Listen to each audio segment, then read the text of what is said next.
Estamos live desde San Juan, Puerto Rico, directo a la República Dominicana, a Santo Domingo, con la directora y productora Joanné Gómez Terrero. Hola, Joanné, ¿cómo estás? Muy bien. ¿Y tú? Muy bien también, gracias.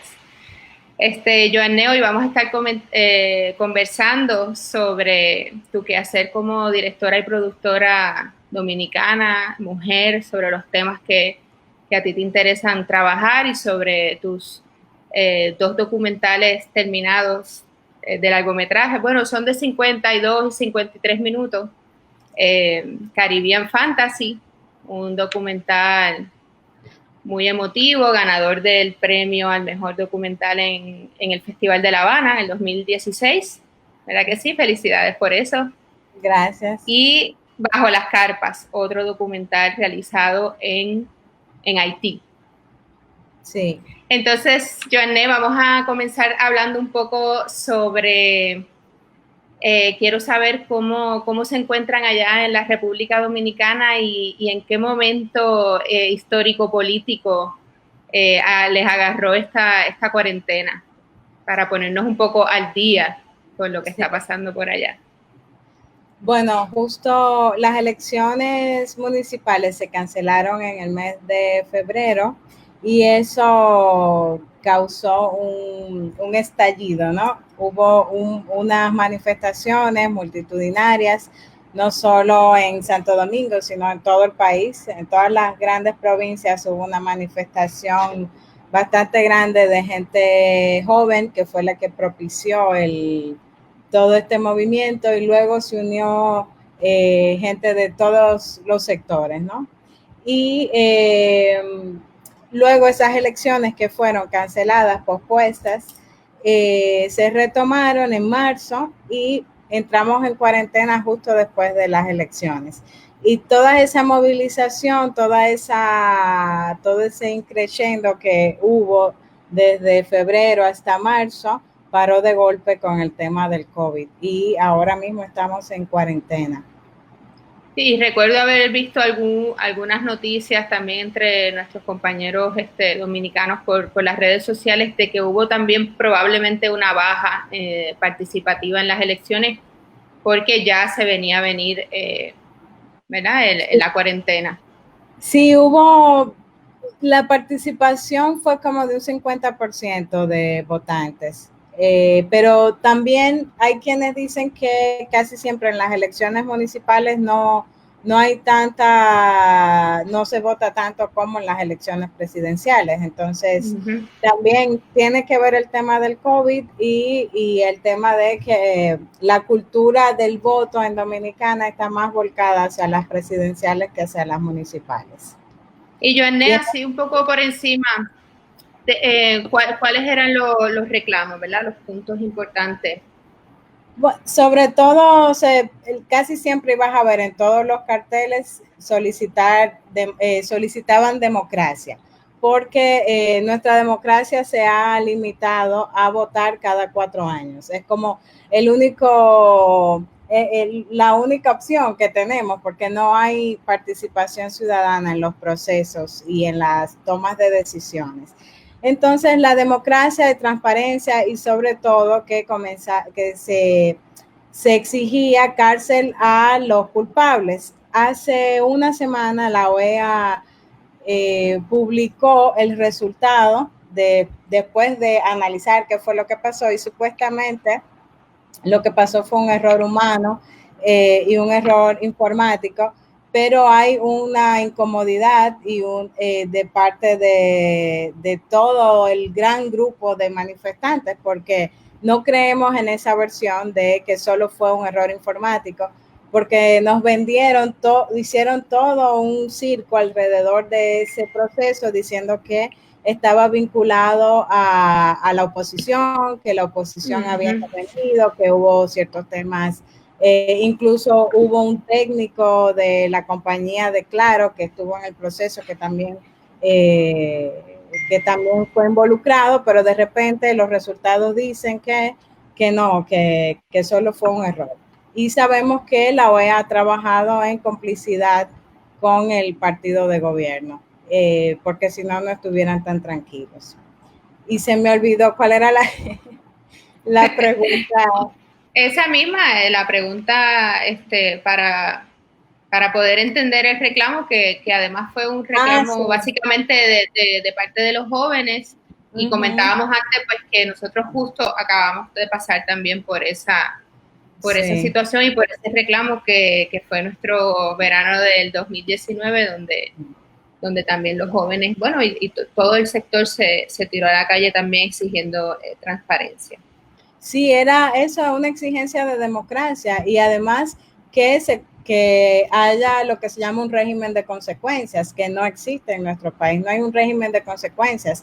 Tenemos un listado larguísimo de corrupción e impunidad y no hay un régimen de consecuencias. Entonces estamos todo el tiempo exigiendo democracia, pero también régimen de consecuencias. ¿Qué pasa con todo lo que está sucediendo en nuestro país? O sea, las elecciones son como la gota que rebosa el vaso, porque al final aquí hay que cuestionar todo, ¿no? Todos los ministerios, todo el accionar político hay que ponerlo bajo la lupa. Sí, y no olvidarlo, porque es lo que tú dices de la consecuencia. Aquí a veces cumplen 2, 3 años en prisión, digamos, y salen y tienen nuevos contratos. Entonces, pues, ¿verdad? Hay un proceso. Y Joanne, como documentalista que eres, tienes que estar siempre al día, ¿verdad? De las cosas que están pasando, de los temas. Normalmente un documentalista escoge el tema que quiere trabajar porque hay muchos temas y no sé si te ha pasado, pero mucha gente, amigos o familiares que te dicen, deberías hacer un documental de no sé qué, ay, tú deberías hacer una película, ¿no? Pero la gente tiene esta visión de que ese es nuestro deber también. Entonces, hablar un poco sobre el camino, ¿verdad?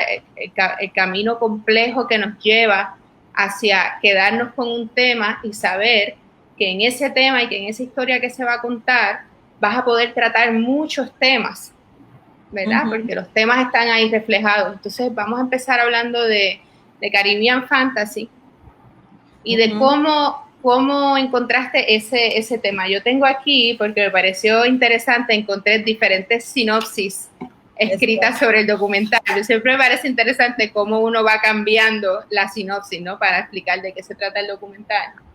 Y quiero leer la que me pareció más interesante, que tiene la referencia mitológica. Dice, en la mitología griega... me imaginé que esta fue la primera. Sí. Dice, la escribiste tú. ¿Verdad? Sí. En la mitología griega, Caronte era el barquero de Hades, el encargado de guiar las sombras errantes de los difuntos de un lado a otro del río Aqueronte, que dividía el mundo de los vivos del mundo de los muertos. Muy bien.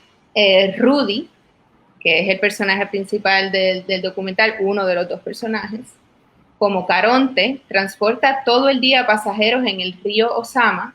Los remos son una extensión de sus brazos, de la misma manera que el río Aqueronte divide el mundo de los vivos del mundo de los muertos. El río Osama es transversal a ricos y pobres. En un extremo, los barrios marginalizados, y en el otro, los yates y los ferries. Caribbean Fantasy explora la periferia de Santo Domingo, mostrando cómo somatizan la marginalidad quienes viven en ella. Sí. Muy, muy linda esa referencia mitológica, y también porque en el documental vemos varias veces ese intercambio de monedas, ¿verdad? Recuerdas que para montarte en el barco a los muertos había que ponerle una moneda en la boca para que para que Caronte la cobrara. Entonces había siempre que ponerle esa moneda para que él se la cobrara en ese recorrido hacia el Hades. Y ese momento en que intercambian el dinero es un momento también bien fuerte, porque te das cuenta, por un lado, que es bien poco dinero para todo el trabajo físico que hace el personaje remando esa barca con toda esa gente. y al mismo tiempo te das cuenta que es mucho dinero para los quienes lo están dando porque fueron a trabajar al otro lado del río, ¿no? Entonces, empezar sabiendo cómo descubres esa barca, si fue que te montaste esencialmente, cómo llegaste a esa historia. Bueno, yo viví, bueno, Santo Domingo está dividido, ¿no? En la zona oriental y la zona occidental. Yo vivía de niña en la zona oriental, que en el imaginario dominicano la zona oriental es una zona mucho más popular. Aunque hay popular en todo Santo Domingo, pero la zona oriental es popular en su generalidad. Y hay un puente que estaba muy cerca de mi casa, que es el puente de la 17, y yo siempre cruzaba ese puente y miraba hacia abajo, ¿no? Miraba hacia esas casas que estaban ahí. Y me parecía un espacio abandonado, ¿no? Un pueblo sin vida, porque no puedes palpar bien qué es lo que existe, ¿no? Cuál es el movimiento comunitario desde el puente. Y siempre tuve mucha curiosidad con bajar ahí. La gente que va a los barrios marginalizados aquí son solo los que viven ahí o la policía para reprimir, ¿no? O los políticos cada 4 años para comprar votos. Son espacios que un ciudadano que de clase media no atraviesa, ¿no? Porque está en la periferia. Y yo siempre tuve interés por ir a ese lugar que yo miraba de niña, ¿no? Hacia abajo. Tengo un amigo, conocí un amigo que vive en Los Guandules. Hay muchos barrios, pero específicamente yo filmé en la Ciénaga de Los Guandules. Conocí un amigo que vive ahí, le pedí que me llevara a que me diera un tour por el barrio. Es importante ir con los comunitarios porque si no te pierdes, porque no hay una organización urbana premeditada, sino que está lleno de callejones y para llegar hasta ahí es importante ser guiada. Y en ese momento pues me llevó mi amigo Ronnie, que es de Los Guandules, y yo descubro que existe ese oficio, el oficio de yolero. Incluso era una sorpresa, o sea, es un oficio que para quienes no viven a orillas del río no existe. Y me interesé en eso, en registrar justo ese espacio que es el cruce de Yola.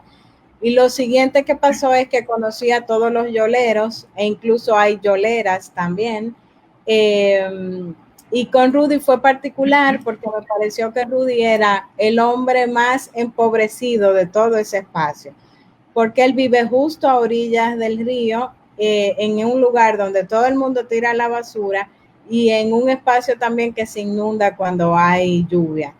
Y si viste el docu, hay una cascada de casas. Las casas que están más cerca del río son más vulnerabilizadas, sí, son más vulnerables y más lejos del río, más hacia arriba, pues son las más seguras, ¿no? Y Rudy vive justo a orilla del río en el espacio más marginalizado y más vulnerable también. Y yo entendí que este era el eslabón más débil y yo quería mirar ahí, no solo en ese lugar que es periférico, sino pensar en quién es el más periférico dentro de la periferia, porque incluso la mayoría de la gente que vive ahí sale a trabajar, ¿no? Sale a trabajar, ya sea de manera como chiriperos, trabajadores independientes en la calle o en los mercados o hacen servicios de domésticos y de cuidado para la clase media y alta. Pero Rudy es el que sirve, o sea, los yoleros ahí sirven a esta gente claro, que sale a trabajar para la otra clase. Entonces, mirar a Rudy era de alguna manera encontrar ese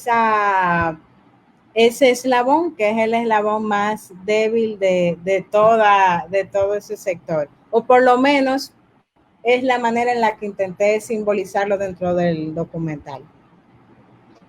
Sí, y bueno, saber que no hay ningún servicio de transporte, digamos, que el Estado provee para ellos o que haya unas lanchas con un motor, porque Rudy está remando a 10 y 12 personas. Y entonces, Joanne, tú vas con la idea de que ahí hay una historia en el más marginalizado de los marginalizados, en el borde del río, y en la investigación encuentras la segunda parte del documental.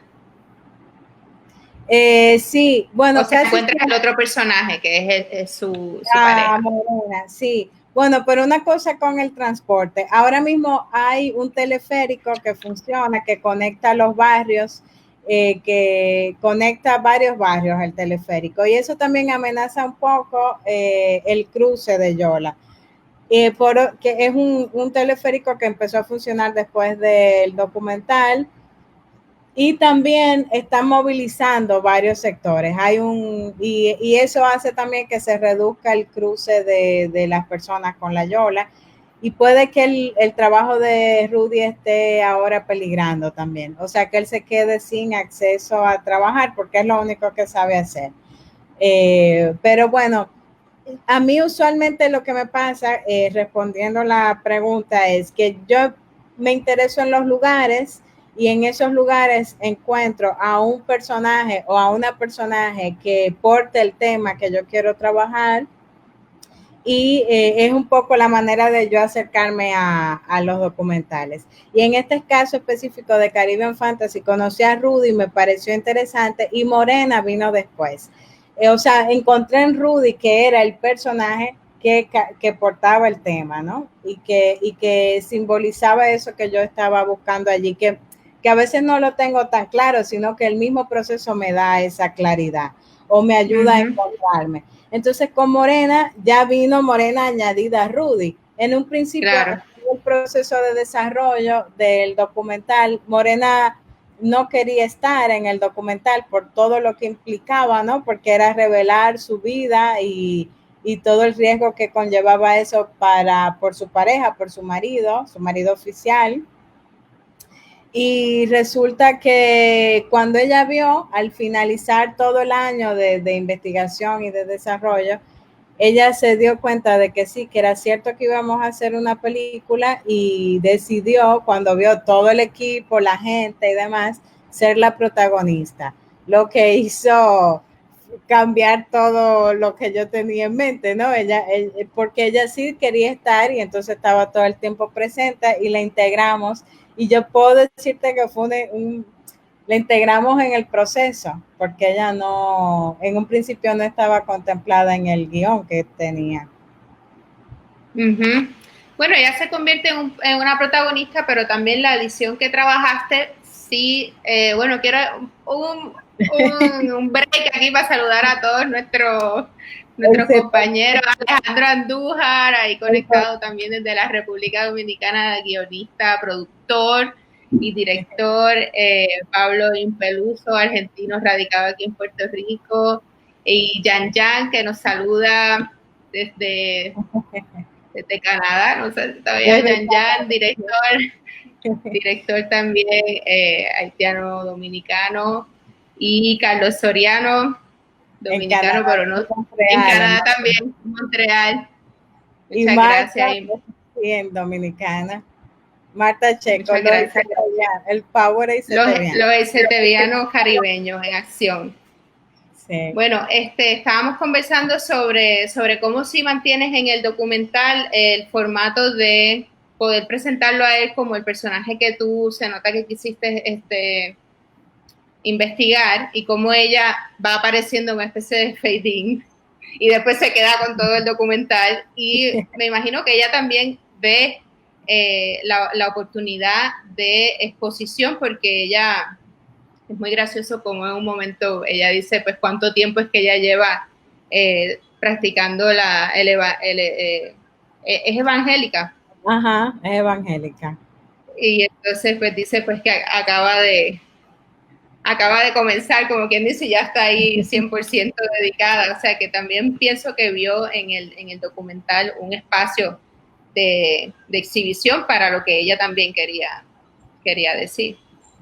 Sí, sí, ella quería mostrarse como una evangélica, ¿no? Pero luego vio el documental y estaba aterrada, decía, no, hablo de mi vida y es como Morena, tú sabías que sí, que era de tu vida. Eh, El hacer documentales es un proceso bastante delicado porque Ujú, la gente expone su vida y a veces a veces no está tan consciente hasta que se ve proyectado. Y por más que le cuentes a alguien cómo va a ser, como yo no digo acción y corte, no tiene muy claro qué está y qué no está claro. en el registro. Y luego van a la proyección y hay toda una revelación nueva para ellos de sus propias vidas. Por ejemplo, me di cuenta viendo el documental con Rudy, que fuimos al cine juntos, él nunca va al cine porque Rudy no sale de ese espacio. Y viendo el documental con él me di cuenta que Rudy no tiene espejo en su casa. Lo que tiene es como un trocito roto, ¿no?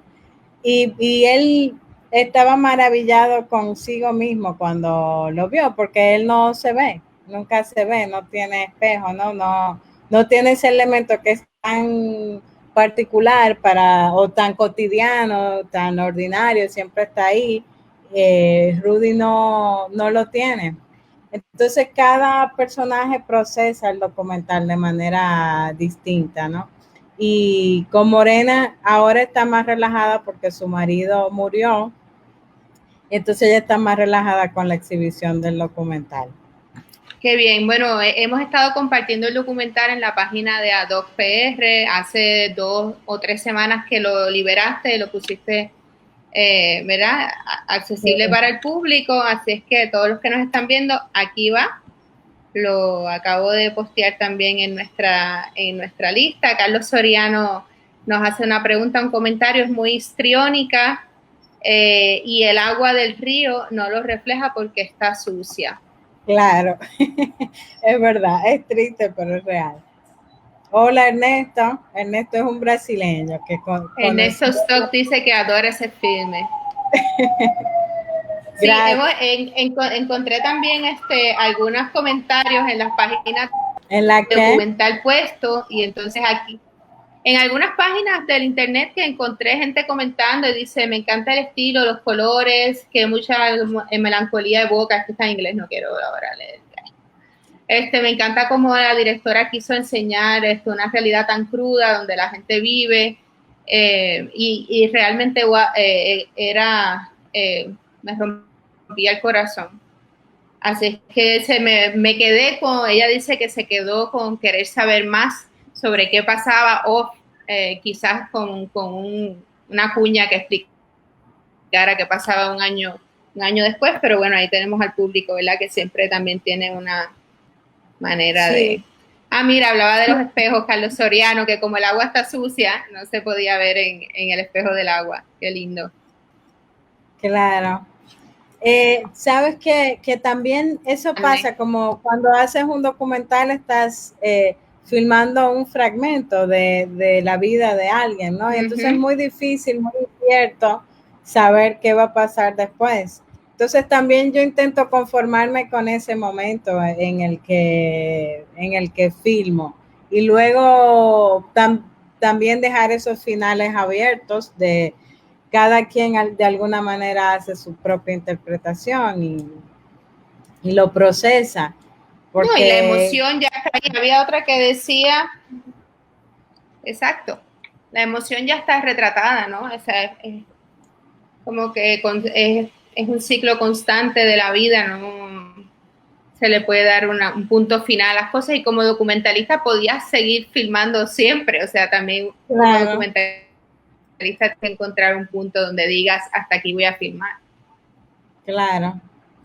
Sí, no, podría pasarte la vida filmando, como el docu este que era Seven Up, y luego Exacto. 20 Up, o sea que cada 7 años filmaba los personajes, pero es un otro proceso de seguir, ¿no? Yo prefiero quedarme con ese fragmento y luego pasar la página. Estoy frisada para ti. Sí, te escucho, pero la imagen no se mueve. Hola, Abril está saludando. ¿Tú me estás escuchando, Jaime? Sí. Y Alejandro dice que uno de Vamos los a logros ver del documental cómo es la gente que lograr nos una... está viendo, qué es lo que ven. Hola. Sí, Regresamos con unos comentarios bien importantes de parte de Alejandro Andújar. Dice, uno de los logros del documental es lograr una intimidad en este barrio donde hay una alta densidad de población, vive mucha gente y es un espacio muy pequeño. Y entonces añade Marta Checo que otro de los logros es que Joanné mantuvo la ética. Sí. Y ya está, ya nos encontramos. Joanné, ¿en qué momento, o sea, qué momento nos puedes contar en los cuales tú estabas conscientemente aplicando una ética documentalista, ¿no? Un momento donde tú dices, tomo esta decisión o tomo esta otra y sabes que estás en el borde de... Realmente donde más tomo en cuenta la ética es en la edición, porque durante el rodaje intento no perderme nada, ¿no? E intento estar ahí, llegar hasta lo más íntimo y profundo posible. Y luego en la edición comienzo a preguntarle a ese material si tiene que ver la luz o no, y si es ético verlo o no. Pero también hay un diálogo siempre con quien edita, que no es una decisión única, sino que con el equipo mismo te ayuda a pensar sobre eso. Y sí, muchas veces me preguntan, como esa cuestión de revelar la vida íntima de alguien, yo pienso que es así, ¿no? Como ahí yo encontré la película y entonces en esa intimidad yo encontré la película y entonces intenté, sabiendo, y sobre todo yo creo que la ética está en que los personajes tienen que saber lo que estás contando y verlo y aprobarlo y a partir de ahí pues continúas. Pero en el rodaje yo sigo el instinto y en la post, cuando estoy editando en el montaje, pues sí ya lo hago más, lo pienso más, le pregunto más al material si es ético, si no, si funciona, si no. Sí, hay un momento en que hay mucha gente en la barca y hay una conversación que aporta de que es precisamente el momento donde otros personajes hablan con él sobre si cuando llueve se inunda. Y es también, ahí se retrata eso que tú querías retratar desde el principio, que es cómo todos siendo marginados por el espacio geográfico, todavía adentro pueden marcar unas zonas más marginadas que otras, que la mujer le pregunta, ¿y a ti se te mete el agua? Sí. ¿Cómo fue esa filmación, por ejemplo? Bueno, los primeros días de rodaje no funcionaron. No funcionaron para nada porque la gente no se acostumbraba a la cámara. Yo intento siempre como lograr entrar a la comunidad, hacer eso que es como una observación participante. Pero eso comienza a romperse cuando entra un sonidista, un fotógrafo, cuando hay gente de producción, cuando hay equipos, esa intimidad, esa atmósfera que comienzas a crear, ese mimetizarse, se va. ¿Qué pasa? Que todo ese ejercicio que yo había hecho durante meses en la comunidad de lograr empatizar, entender, involucrarme, tuve que reiniciarlo integrando al fotógrafo, al sonidista y a la gente de producción. Entonces, estar sobre la yola, lograr la intimidad ahí, era estar todos los días, desde las 6 de la mañana hasta las 6 de la tarde con Rudy ahí, hasta que la gente en el tercer, cuarto día entienda que cada vez que se va a montar, nos va a encontrar ahí. Y entonces los primeros días no funciona porque la gente está muy consciente de la cámara, pero al tercer, cuarto día un poco ya había pasado como la novedad y comienzan a tener sus conversaciones habituales y a entender que somos como unos pasajeros más ahí en la yola. Y esas conversaciones se dieron así, porque jamás yo digo acción ni corte, sino que lo hago con señas o toques o códigos establecidos con el sonidista y el fotógrafo en ese momento, y así se dio. Porque también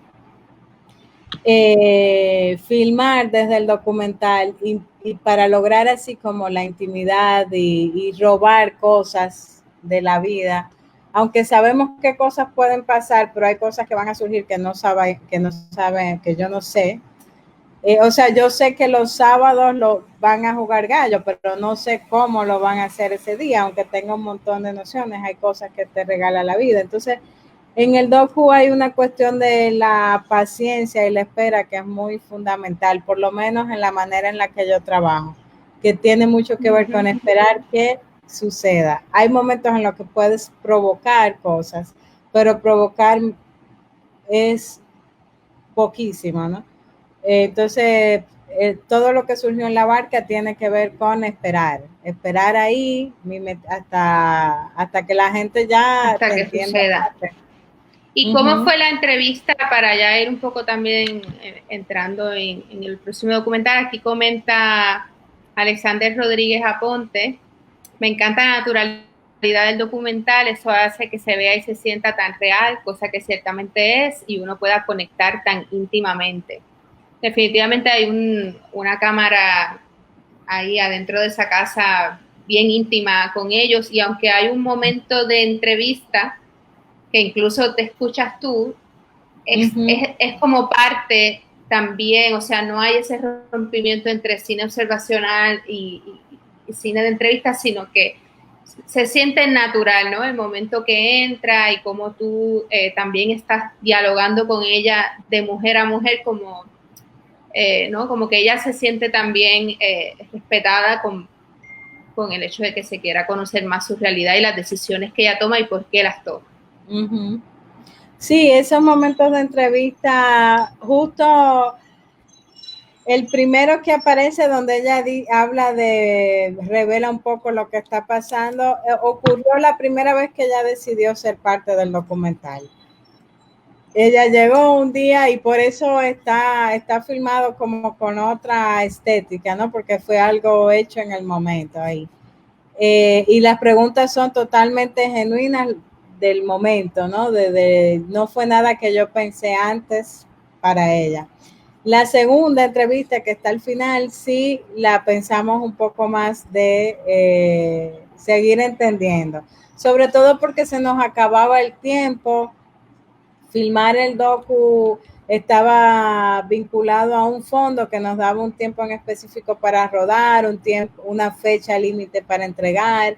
Y entonces ya esa última entrevista que sale es porque yo sentía que necesitaba más tiempo para estar ahí, pero no lo tenía. Entonces lo que hice fue hablar con ellos como un acto, ¿no? De intentar llevarme toda la información posible.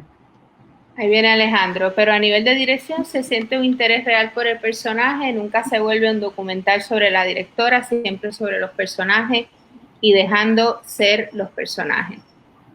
Muchas gracias, Alejandro. Por favor. Sí, no, definitivamente también dejar ese plano largo de ella cantando es Sí. un momento único, ¿no? En el documental también. Cuando ella limpia el agua, que es ese primer plano donde se presenta ella por primera vez, que limpia el agua sucia dice, bueno, ya esto está limpio. Son cosas que uno va pasando el documental, ¿no? Y uno vuelve y recuerda. Sí, claro, es que ella limpia ahí porque entiende que quitar la basura de la orilla es haber limpiado. Y también hay una intimidad que se crea también con el equipo, porque por ejemplo Morena no paraba de cantar porque ella entendió que Leo, el sonidista, estaba fascinado con su canto. Entonces, si bien es cierto, ella canta mucho, pero ahí de alguna manera podríamos decir que cuando llega una cámara, claro que por más naturalidad que queremos, siempre hay algo que se altera, ¿no? Porque has decidido dónde poner la cámara, dónde encuadrar y porque los personajes son conscientes de ella. Y en este caso, Morena era muy consciente del boom, ¿no? Del micrófono. ella supo que Leo estaba fascinado con ese canto. Y por Leo también, de alguna manera ella está en el documental, porque yo dudé los primeros días de cómo entrar esta mujer en último momento en el docu. Entonces confié un poco en comenzar a abrir eso que yo había escrito y pensado filmar y la dejé entrar por ahí. Creo que te frizaste de nuevo, Jaima. ¿Cuál plano, Humberto? Ah, el de ella cantando, sí. Bueno, hay varios de ella cantando, pero el último fue un momento que fue una sorpresa también para nosotros. Estábamos filmando con Rudy y ella tenía celos porque habíamos filmado mucho tiempo con Rudy ese día. Y bueno, ella tenía celos de que no estábamos filmando con ella y comenzó a cantar para llamar nuestra atención y la grabamos y por eso ese plano es un primerísimo plano luego porque no hubo tanto espacio para encuadrar todo y fue incluso otra estética, pero fue un regalo de esos que te da la vida. No sé si alguien tiene alguna pregunta en lo que Jaima regresa. ¿Me están escuchando? Hola, Joanne, estoy de vuelta. Uf, sí, tiene un montón de regalos de la vida, Yan Yan, el Caribbean Fantasy. O sea, yo creo que desde que empezó con regalos. O sea, ir a querer filmar el río y luego encontrarme a Rudy, que no era exactamente, yo iba con una idea y luego encontré a Rudy. Y yo creo que de eso va, por lo menos en la manera en la que yo entiendo. O sea, yo tengo una fascinación por capturar la vida tal como es, ¿no? Tal como es sería como eh, sería como demasiado pretencioso porque cada quien tiene su marco de la vida. Pero tengo mucha más fascinación por encontrar historias en la realidad que escribir historias desde la ficción. Entonces, yo prefiero fascinarme por un tema, por un espacio y luego eh, dejar que la vida me vaya dejando como esas habichuelitas que le dejaban a Hansel y Gretel para encontrar la película. Intento encontrar la película en el proceso. Creo que Jaima no sé dónde está, pero voy a seguir respondiendo lo que dice. Que si tengo algún plano o escena favorita. Eh, sí, bueno, hay un plano que es desde el agua, la barca acercándose, eh, que se ve reflejada en el agua. Me gusta mucho y ese plano lo descubrí en edición porque lo habíamos filmado, pero había mucha claridad y no lo vi bien y me parecía muy bonito, ¿no? Esa agua que bonita no es una palabra que lo contenga tanto, pero era un plano también muy simbólico. Esa agua que refleja a Rudy y todo el tiempo. Ese plano me gusta mucho. Joanne, ¿me El ves? otro plano que encontré que me gusta mucho fue cuando están deshuesando los barcos. Eh, y estábamos filmando otra cosa yo quería filmar el deshuesadero del barco, ¿no? Cuando lo desmembran los barcos. Eh, y justo ocurrió en un momento que no lo esperaba y este plano también me gusta mucho por todo lo que nos costó hacerlo y lograr estabilidad desde el agua para filmar ese plano. Y es como, wow, como estos 10 segundos nos cuestan tanto, y yo creo que es un poco ese plano del desmembramiento del barco, también me lo recuerdo porque me costó mucho lograrlo. Y, y porque también es muy simbólico, ¿no? De cómo llegan ahí barcos de toda Latinoamérica para ser deshuesados y hacer una actividad que es muy contaminante, y entonces tiene mucha carga también ese plano. O sea, saber que ese es un espacio, que es un basurero en todos los sentidos. Eh, la otra pregunta dice,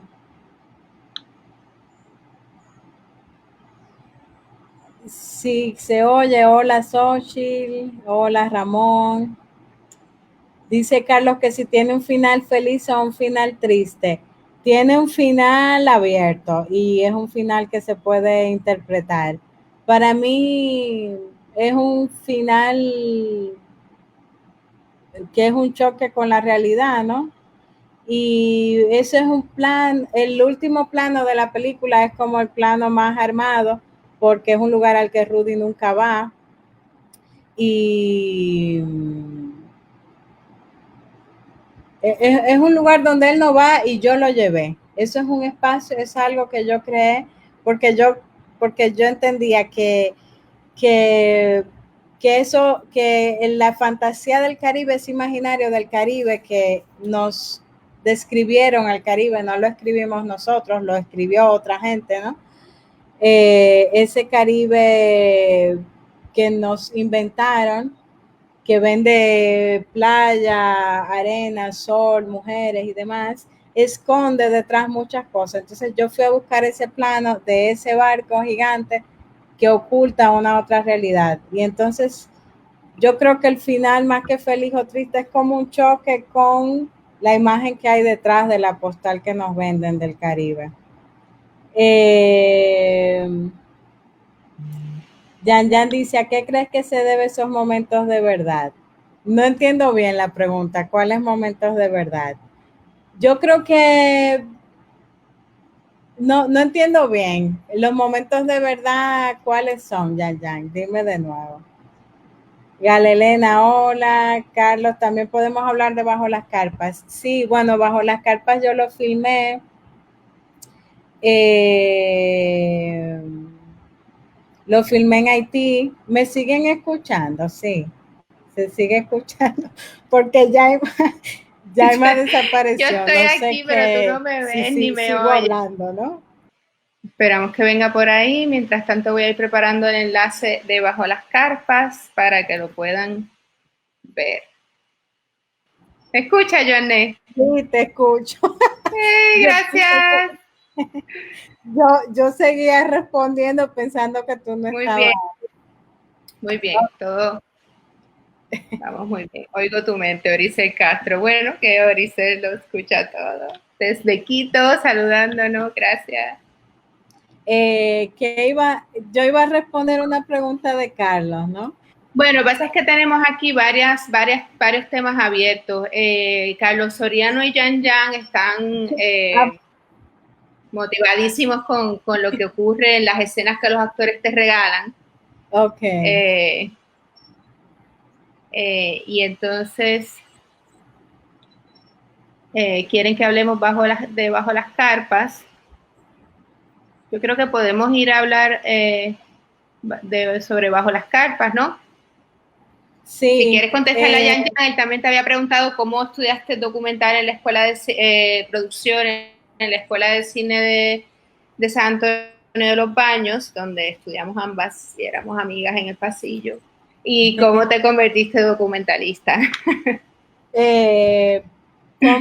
bueno, yo creo que es muy, es muy raro, pero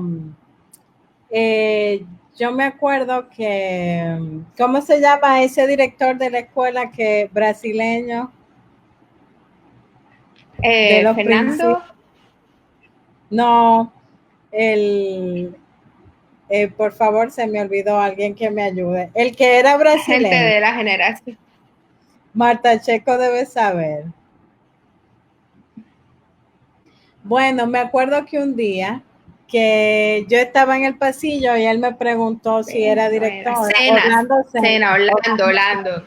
confundí Sí, con Fernando. Orlando me dijo como algo místico, así tipo, no, tú eres directora. Y yo no me lo había planteado, porque él me dijo, sí, yo los veo y sé de qué carreras son, o sea, de qué especialidad son. Me dijo eso un día. Y luego, tomando unas clases de documental con Russell Porter, hice ese ejercicio que era el del mapa personal. Y al final Russell me dijo, wow, pero tú puedes, o sea, tienes mucho de dónde agarrar para contar.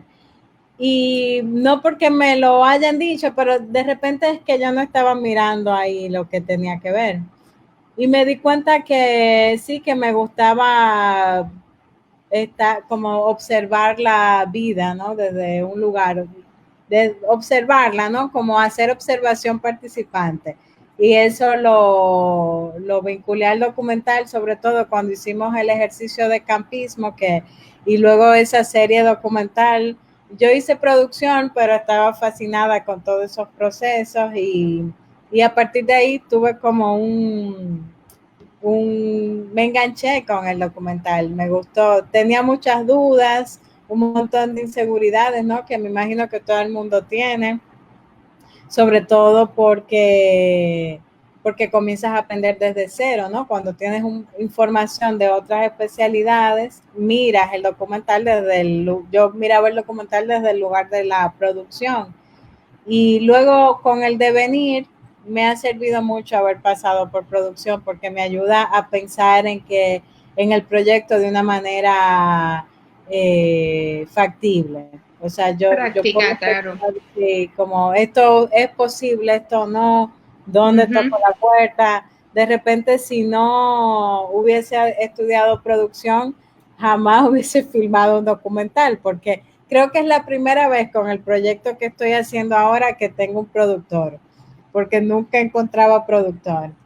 A los productores no les gusta producirle a los productores. Y entonces ha sido como súper bueno haber pasado por producción, la verdad. Digo yo que hablando tú desde el punto de vista de como productora, de cómo tú estás viendo el documental, y retomando ese comentario de los regalos, que estás ahí un poco también más receptiva, porque no estás como una directora, digamos, activa forzando los regalos, que a veces también pasa, ¿no? Porque uno tiene una ilusión muy grande con eso. Sí, yo en la medida que trabajo, estoy aprendiendo, siento que cada vez aprendo más cosas. En lo que estoy trabajando ahora he escrito mucho y creo que hay muchas cosas que tienen como pies forzados, pero que tienen que ver más con la forma y con las situaciones. Entonces siempre hay una brecha, un espacio para que los personajes sean lo que son. Y ahí es donde surge como ese regalo, ¿no? De la vida, de cómo reacciona un personaje ante una situación que tal vez no era la reacción que esperabas. Son ese tipo de detalles. Como por ejemplo, cuando fuimos a filmar eso del ferry que estaba hablando hace un rato, estaba, eso sí es algo que se llevó a Rudy ahí para filmar eso, para ver esa yola, porque intentamos que Rudy remara al lado de este barco gigante, no se pudo porque ese es el encuentro del mar y el río y hay una oleada fuertísima y Rudy no sabe remar en oleaje. Entonces se filmó pues desde tierra firme. Y ahí fue que ocurrió el canto de Morena que no lo esperábamos. Entonces es como, igual hay que tener las situaciones pensadas que vas a filmar, pero luego van surgiendo esas cosas y es estar con todos los sentidos puestos siempre a cuando eso aparece, saber si tienes que voltear la cámara. O sea, yo sé que vengo a filmar para acá, pero de repente la película empieza a pasar del otro lado. Entonces, igual hay que tener un punto de anclaje, o sea, qué sí le pertenece a la película y qué no, porque no Claro. es que todo lo que pase lo voy a filmar, pero algo tiene que anclar a la película, algo tiene que haber un tema central, tiene que haber un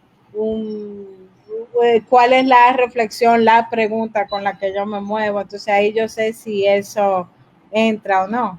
Pero estar abierto incluso a lo que dice el equipo, lo que dice la gente. Claro, no todo pasa, pero estar con todos los sentidos puestos para recibir los regalos o rechazarlos si no te conviene. Súper, Joanne, qué lindo. Pues vamos entonces a hablar Bajo las Carpas, que es un documental previo a este. Ajá. Lo realizaste un año después, bueno, no sé si lo realizaste un año después, sino que un año después del terremoto en Puerto Príncipe se creó este campamento, ¿verdad? Con 400 familias en estas carpas de plástico de emergencia. Uh-huh. Eh, y entonces decides hacer este documental ahí, que es un documental igualmente poderoso en un espacio también donde entonces están estos personajes que es la maestra y Jimmy, y también cómo se empieza también a trabajar el documental de una manera diferente cuando le das también la cámara al niño. Y eso es también una llave ¿verdad? Que te permite entrar y se vuelve esos planos donde él va caminando con la cámara y la interacción es con él.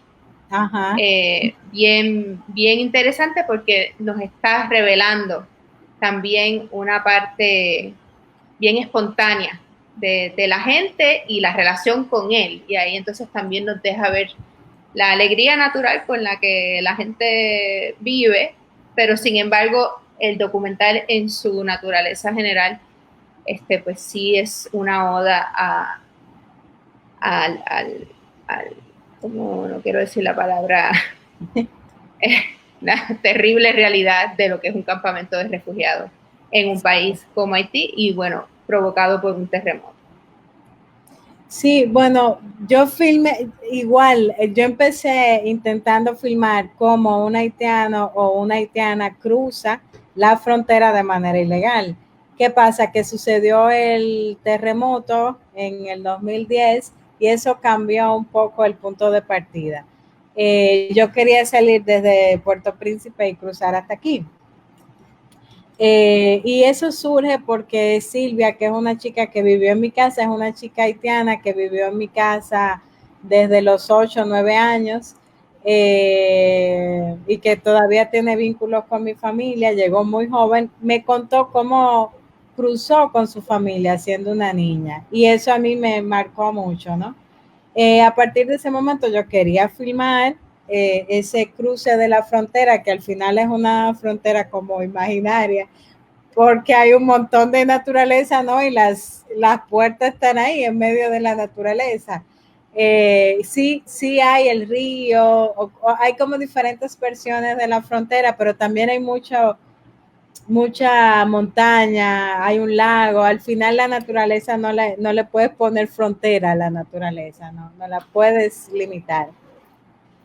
Eh, y bueno, a lo que voy es que intenté encontrar ese personaje para cruzar, ocurre el terremoto y me encuentro en Haití por primera vez en mi vida y me doy cuenta de la terrible realidad y de estos campos de refugiados, algunos al frente de hoteles carísimos y cómo convivían esas dos realidades tan opuestas. Y me quedé ahí, me quedé trabajando en uno de esos campos de refugiados, me quedé trabajando en Saint-Thérèse, que es un campo de refugiados que se armó en un campo de fútbol y en ese campo de fútbol está en Petionville, que es como la parte alta en la ciudad, en Puerto Príncipe, que es como de la clase media. Entonces, como esto estaba cercado aquí y estaba rodeado como de comercios. Eh, Fue un proceso también muy armado en el transcurso también muy accidentado porque yo no hablo creol, teníamos un intermediario, ¿no? Y el fotógrafo estaba desesperado, ¿no? Porque era muy hostil, nos movíamos en motoconcho, era difícil, fue un proceso complicado. Y entonces también me acuerdo de algo que dijo Lucrecia Martel en una conferencia de que hacer cine era algo muy, eh, eh, frustrante, era muy frustrante. Y en ese caso fue muy frustrante como todo el proceso. Eh, pero luego con el paso del tiempo fue muy enriquecedor porque como ser humano me hizo como estallar la cabeza y yo siento que es un trabajo que me ayudó mucho a crecer como ser humano también. Y el tema Aquí, ¿eh?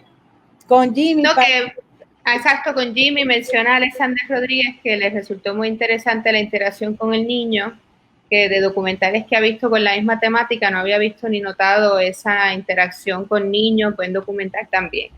sí, lo que pasó con Jimmy, estábamos filmando a Delur, porque la idea con Delur era seguir todo su proceso de cómo ella conseguía trabajo luego de todo este desastre. ¿Qué pasa? Que durante el terremoto, antes y después, pero sobre todo en ese momento, hubo una intervención muy grande de ONGs, hubo un montón de ayuda internacional y sobre todo una visibilidad mundial que hizo que periodistas de todas partes llegaran allí.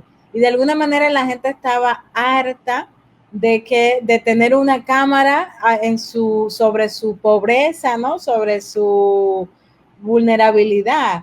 Y yo estaba ahí, me sentía mal también porque yo llego a grabarte en el día y luego me voy a descansar a un hotel, ¿no? A 2 cuadras. Entonces todo eso me creó unos niveles de confusión en la cabeza fuertísimos. Por suerte no sabía creol porque luego de que revisamos todo el material, la cantidad de maldiciones que había cuando hicimos traducción eran muchísimas. Si yo las hubiese entendido, no tendríamos documental hoy porque hubo mucho rechazo, porque la gente está cansada, ¿no? De que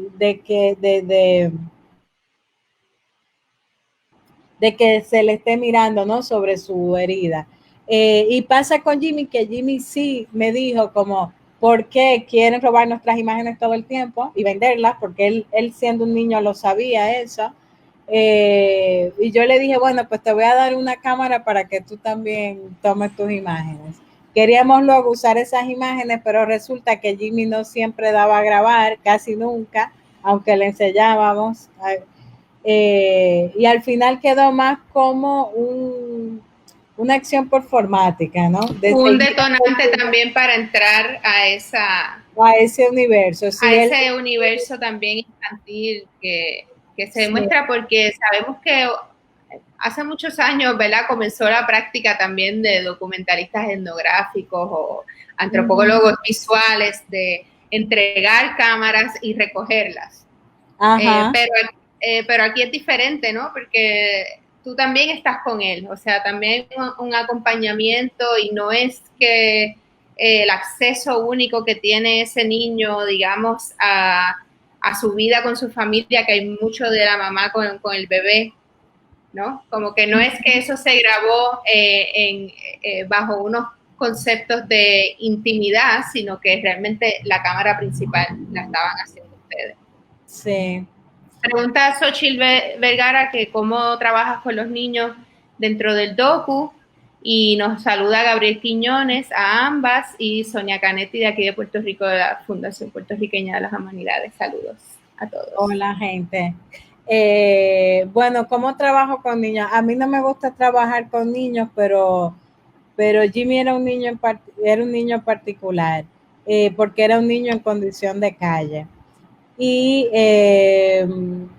yo creo que trabajar con niños es buscar entrar en su universo y tratar de poner alguna regla de juego, ¿no? Una manera en la que se creen códigos con ese niño o con esa niña para poder funcionar, ¿no? Dentro de su universo. En el caso de Jimmy fue darle un elemento que sea como ese elemento con el que jugamos y que nos ayudó a conectar con él. Aunque no sale en el docu, pero conectamos mucho con él con la música. A él le gustaba mucho Rihanna, entonces le poníamos Rihanna y aun cuando no hablábamos, no podíamos hablar porque él no habla español y yo no hablaba creol, creamos dinámicas para conectarnos. Yo creo que trabajar con niños es algo súper complicado, pero lo ideal es encontrar una dinámica de juego con ellos. Cómo entras a ese universo y cómo intentar entrar en cómo ven el mundo. En el caso, como acabo de decir de Jimmy, como era un niño en condición de calle, no era un niño, no lo era. O sea, él podía saber que la gente va ahí, hace fotos, filma, sale en la prensa, ganan dinero por eso y ellos siguen en las mismas condiciones. O sea, era tan dura su vida que la inocencia, la ingenuidad ya no estaba ahí. Lo otro es que tiene que haber un permiso de parte de los familiares, pero en este caso fue muy difícil encontrarlo, porque sus familiares eran como una tía, pero no le prestaba mucha atención. Entonces, ahí también hay un rol ético que yo me cuestionaba, pero al final lo dejé fluir como fluyó. ¿Y cómo reaccionas a esos temas del dinero? O sea, ambas comunidades de ambas películas que estamos hablando hoy están en un estado, ¿verdad?, de pobreza. Pero en este caso, pues sí, Johnny se te acercó, Jimmy, para preguntarte, o sea, mencionó el tema del dinero. Y bueno, incluso con Russell Porter, también hablábamos de eso en nuestras clases, ¿no? Como a veces el intercambio monetario con los personajes sí crea una brecha o un rompimiento sobre la verdad o lo que está pasando. ¿Cómo lo resuelves, no? O sea, ¿qué? Sí. Bueno, hola Ari y Marco, un Aquí abrazo. Ari Maniel Cruz, saludos amiga de aquí de Puerto Rico, y Marco Gracias. Santanielo, muchas felicidades querida Joanne Gómez por Sí. tanto grande y súper sobrias obras cinematográficas. Marco, Eh, fotógrafo. Gracias. Bueno, el tema del dinero, yo trato de establecer relaciones que no, donde el dinero no esté de por medio, pero sí al finalizar el rodaje hago un regalo. Pero nunca digo que por estar en el documental van a tener un pago. De Porque, entrada, claro. sí, porque eso va a cambiar. O sea, yo quiero que trabajen para mí y no quiero que se sientan obligados tampoco. Sí estoy consciente de que estoy trabajando en un lugar vulnerable, en un lugar marginalizado y que hay un montón de carencias y dentro de mis posibilidades pues yo creo un presupuesto para que se le entregue. En el caso de, pero al final del rodaje sin que estén avisados previamente. Durante el rodaje puedo hacer regalos, pero nada del otro mundo. En el caso de Bajo las Carpas, hubo como habían perdido todo, lo que hice fue que como yo viajaba a veces de Dominicana hacia Haití, recogía donaciones y las llevaba a Haití. No muchas cosas, pero sobre todo para los niños que iban a entrar a la escuela y no tenían nada. Eh, y luego sí a cada personaje se le entregó un pago mínimo, ¿no? Dentro de lo que se podía con el presupuesto de la película. Y en el caso de Caribbean Fantasy, eh, también se les regaló algo al final del rodaje a los dos. Y también se hizo una campaña para poder operar a Rudy porque tenía una hernia. Y se han hecho como varios trabajos en la comunidad de aquí, de la Ciénaga de los Guandules. Se ha vinculado una universidad que cada cierto tiempo lleva estudiantes y hacen donaciones o hacen trabajo comunitario. Yo he intentado ser un poco como puente cuando me voy y empiezo a crear puentes con instituciones o personas que pueden hacer donaciones porque al final no tengo cómo hacer, pagar cosas, pero sí intento hacer todo lo posible para canalizar ayuda más allá del pago que se le pueda hacer con el presupuesto de la película. Muy importante, porque siempre nace esa pregunta, ¿no? Hay documentales que, de hecho, a través de la cámara se puede notar que que hay un pago prometido o que hay, ¿verdad? Que hay ese intercambio de dinero. Yo conversé antes de que esto falleciera en Alemania con Michael Glagover, que trabajó en muchas comunidades, hizo un documental. Y entonces, pues sí, en la conversación él, ¿no? Él dijo que sí, que la dinámica era pues diferente, era más basado en ese intercambio para entonces recibir la historia a cambio. Me corrige Yan Yan, bien importante, un concepto etimológico mal redactado. No se debe decir que es una comunidad pobre, porque Haití no es pobre, sino se debe decir comunidades empobrecidas, ¿verdad? Claro. Como producto, como del mismo sistema en el que viven, de las opresiones sociales. Claro, se debe decir marginalizadas, empobrecidas, Exacto. vulnerabilizadas, porque al final son el producto de la historia misma, consecuencia de cómo nos organizamos los seres Exacto. humanos. Y Eh, la mala división de los uh-huh. bienes y el. Muchas gracias, Jan Jan, por estar activo. En eh, ese aspecto, ¿en algún momento sentiste alguna expectativa de parte de los personajes? Pregunta Wendy. Wendy, Wendy. ¿expectativa en qué sentido con los personajes? Estábamos hablando de lo del dinero, creo. Bueno, expectativas, o sea, luego de que haces un proceso de investigación, sí tengo unas expectativas con los personajes. Luego de pasar un tiempo con ellos, hay algo que espero de la película. Hago una especie de proyección mental de cómo se ve, cómo se escucha, cómo reaccionan. Entonces sí, de alguna manera tengo una expectativa de por dónde va. Y cada vez lo tengo como más claro. Antes me costaba más proyectar hacia dónde va esto, cómo se va a ver, cómo. Entonces, a partir de conocer los personajes, puedo pensar hacia dónde irá eso, o qué es lo mejor que puedo esperar sobre como resultado de la filmación. Y si eso cuenta lo que yo quiero contar, porque si no cambio y busco otra vía, otros personajes. A veces no Yo, hay tiempo. sí. Ajá. Quería, si hay alguna otra pregunta sobre Bajo las Carpas, compartí el enlace que está en Vimeo para que las personas lo puedan ver. Y también si querías hablar un poco sobre el nuevo proyecto que estás investigando, en qué etapa te encuentras, hacia dónde vas. Sí, voy a responderle algo a Carlitos que dijo ahorita que no sabía Ah, que en el río deshuesaban barcos de otros lugares. Sí, justo el barco que están deshuesando en el documental era de Panamá. Eh, y bueno, sí, pero se supone, después que se estrenó el documental, publicaron que ya iban a prohibir esa actividad porque era la actividad más contaminante en el río, pero había que esperar que cerraran todos los contratos que ya estaban corriendo.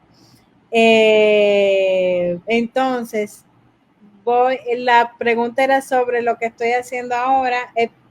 Pero Wendy dice expectativa o presión silente de que le vayas a dar alguna remuneración o regalo, sobre todo cuando vas con más gente y equipos. Sí, sí, muchas veces se siente, ¿no? Se puede sentir eso. sí, los personajes siempre están esperando. Por ejemplo, de Lourdes siempre me decía que la gente la veía conmigo, entonces entendían que yo le estaba dando dinero. Y por eso la comida que aparece, que se hace para la comunidad, la organizamos un poco como en gracia con la comunidad. Y luego organizamos unas proyecciones que ya se hacían antes, pero organizamos unas proyecciones en en el mismo campo de refugiados, un poco también buscando entrar más al espacio. Y en el caso de Delur, sí, yo tuve que ayudar un par de veces antes de que cierre la película, pero mínimamente. En el caso en Caribbean Fantasy no fue así. Estuvimos, o sea, fue súper. Eh, en que hablábamos, yo les dije lo que quería hacer y sí fue como una sorpresa al final la ayuda, el pago, ¿no? Pero yo creo que también era la situación en la que estábamos filmando bajo las carpas, que era una situación muy terrible y, y era muy difícil también seguir a gente que necesita para comer en el mismo día y no reaccionar en ese momento. Entonces, dice Wendy que se cortó y no pudo seguir a tiempo la respuesta. Bueno, que al final sí hay una presión porque estamos trabajando, porque trabajé en espacios marginalizados, en espacios empobrecidos, pero que eso me pasó mucho más en Haití por la situación en la que estuve filmando, que fue justo después del terremoto, que era una situación extrema. Sí implicaba de alguna manera ir ayudando poco a poco, aunque el regalo se diera al final.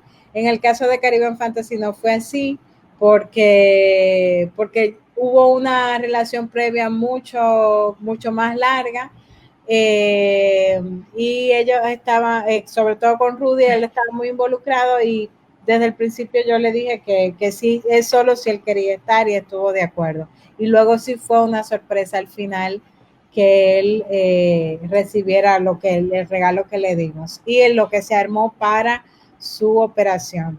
Y luego Y la Joanne, ¿qué ha la, pasado con el campamento? no, el campamento ya no existe. Yo estuve el año pasado en Haití, volvió a ser lo que es un campo de fútbol remodelado en el que se gastó mucho dinero y se cuestionó al Estado haitiano porque parece que hubo malversación de fondos. La gente se le dio dinero para reubicarse, pero yo realmente perdí la pista de Lur y de Jimmy. Quien me conectaba con ellos era el traductor y cuando fui busqué y es muy difícil volver a conectar. Pero ya el campamento ya no está ahí. Tu pregunta de ahorita de en qué estoy trabajando ahora, estoy trabajando con un tema de embarazo en adolescentes, que en Latinoamérica somos el país con más embarazos en adolescentes, y además es un país que prohíbe el aborto en todas sus manifestaciones, ¿no? No sé, el aborto está prohibido completamente. Se ha pedido que se aprueben las tres causales, que ya sea por violación o por malformación del feto, eh, que, eh, que, que si pone en peligro la vida del bebé o de la madre, o si es producto de una violación, que para mí cualquier menor de edad que esté embarazada es producto de una violación, aquí no puede ser, no pueden abortar, ¿no? Hay un caso muy famoso acá, que es el de Esperancita, que era una chica que con cáncer que murió porque era inviable, ¿no? La vida del feto y la de ella eran incompatibles porque ella estaba en un proceso de quimioterapia. Entonces el Estado nunca permitió que se le practicara un aborto legal, porque hacer un aborto un aborto fuera de la legalidad o de los términos médicos iba a implicar un riesgo mayor, y al final Esperancita murió. Pero mi trabajo va más bien por el seguir el proceso de una chica embarazada, una adolescente, y cómo esta chica eh, hace un paso abrupto hacia la adultez. Eh, y bueno, este proyecto sale porque tengo una sobrina que a los 13 años salió embarazada de un hombre de 30 y pico, o sea, que le doblaba la edad, y a partir de ese momento, en el que la familia tuvo que asumir esto, acompañarla emocionalmente y en todo este proceso, yo comienzo a preguntarme por qué pasan estas cosas. Y primero pasan estas cosas porque no hay una educación sexual integral en las escuelas, porque las iglesias están muy metidas en la toma de decisiones del Estado Dominicano, porque el sexo es un tema tabú en las familias. Hay demasiados evangélicos en este país también. Y entonces hay un montón de cuestionamientos que yo comencé a hacerme a partir de que mi sobrina con 13 años salir embarazada y que no podíamos hacer nada, no podía abortar, no había soluciones. Y me di cuenta también viendo en mi familia que mi mamá tuvo a mi hermana mayor con 17 años, mi abuela tuvo a mi mamá con 16, y si vamos hacia atrás, hay un montón de herencia también en eso. Y como un poco para reflexionar sobre ese tema, yo comienzo a trabajar en eso para cortar también con eso. Mirarlo no solo desde mi familia, de lo íntimo, que es el reflejo eh, de una sociedad, ¿no? Que tiene muchísimas cosas que trabajar. Y lo vas a hacer entonces, como mismo has trabajado los temas hasta ahora, encontrar un lugar y ahí encontrar un personaje. Sí, casi sí. Voy a trabajar en San Pedro, en un batey, y ahí voy a encontrar el personaje. Y también muchas cosas se han mezclado en este proyecto, porque mi abuela paterna era de San Pedro y mi abuelo era cocolo, era de Antigua, pero llegó a San Pedro a trabajar. Y yo estoy como reconectando un poco con ese lugar que está en la parte este de Santo Domingo, de Dominicana, perdón. Algunas raíces Sí, ahí ahí que estoy están. buscando en ese lugar comenzar a contar ahí esto, uniendo esos dos temas, ¿no? Y ambos familiares, o sea, el tema de la maternidad en la adolescencia, que es de mi parte materna, con el lugar que es donde viene mi familia paterna. Entonces he empezado a experimentar un poco con eso, con las mezclas, con los gallifantes, como decía un profesor, como mezclar una gallina y un elefante. Cuando tienes dos ideas, ¿cómo hace que esas dos converjan?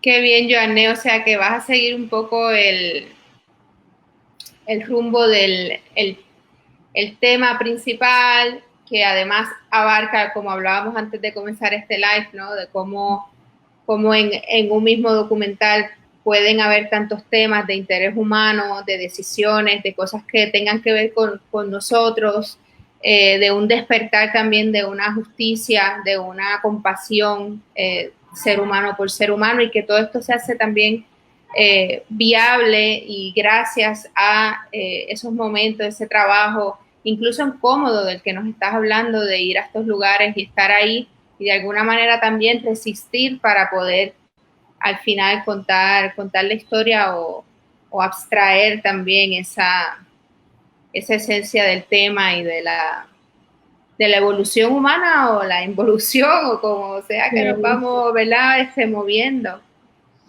Sí, Entiendo que el tema del aborto ahora mismo en toda Latinoamérica, ¿no? Está siendo un tema importantísimo donde básicamente se tiene que entender de alguna manera el derecho, ¿verdad?